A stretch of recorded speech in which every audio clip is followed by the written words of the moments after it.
everyone, this is Babyland and welcome sa aking YouTube channel.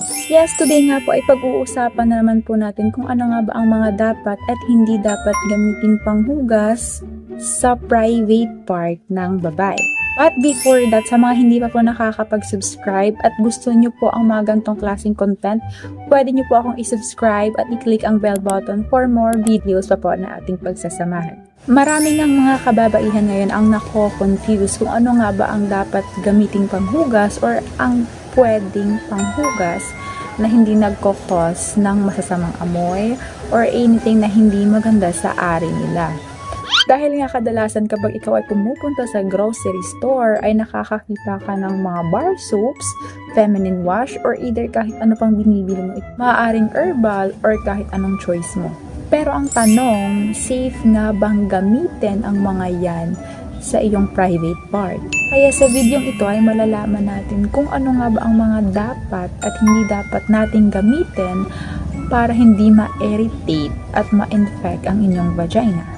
Dahil ang puwerta po ay isang self-cleaning organ. Dahil ito nga po ay may natural secretions or ang mga discharges na lumalabas.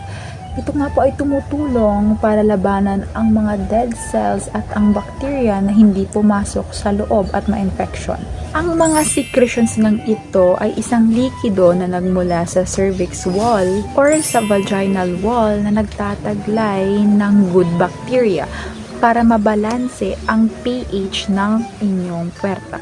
Normal vaginal pH nga po is 3.8 to 4.5. At ito nga pong pH ay siyang nagpoprotekta sa ating mga puwerta dahil ito ang nagkokontrol ng acidity. At dapat nga po ang kulay ng discharge na lumalabas is color white, clear, at walang amoy dahil ito nga ay kinoconsider na normal unless kung ito nga po ay medyo makate na discharge, may amoy, at iba ang kanyang kulay. Kaya nga dapat nating i-preserve ang good bacteria na ito. So dapat kapag kayo ay naghugas ay huwag yung napakaraming beses. It's good to wash your feminine area 1 to 3 times per day para nga hindi ma-wash out yung good bacteria na nandoon sa ating ari. At dahil nga masyadong sensitive ang ating puwerta, ay dapat huwag kang palaging gumamit ng antibacterial soap dahil nakakapag-cause po ito ng dryness. At huwag rin po kayong gumamit ng mga kalamansi dahil ito nga po ay isa sa nagtataglay ng strong pH dahil sinisira niya po yung acid-base balance ng ating puwerta. Kaya naman, ang magandang gamiting sabon ay yung may acid pH na 3.8 to 4.5. Mild lang po siya at hindi siya masyadong strong. Fragrance free at wala po siyang amoy. Malalaman nyo namang hiyang po kayo sa sabon na ginagamit nyo kapag ito ay hindi nagdudulot ng masamang amoy, walang pangangate at irritation at lalo nang walang dryness.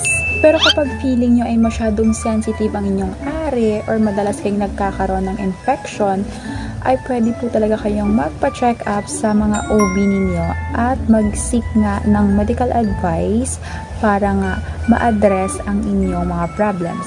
So, thank you for watching this video. I hope na nakatulong ako and sana ay mag-subscribe kayo at mag-click ng bell button for more videos pa po. Thank you!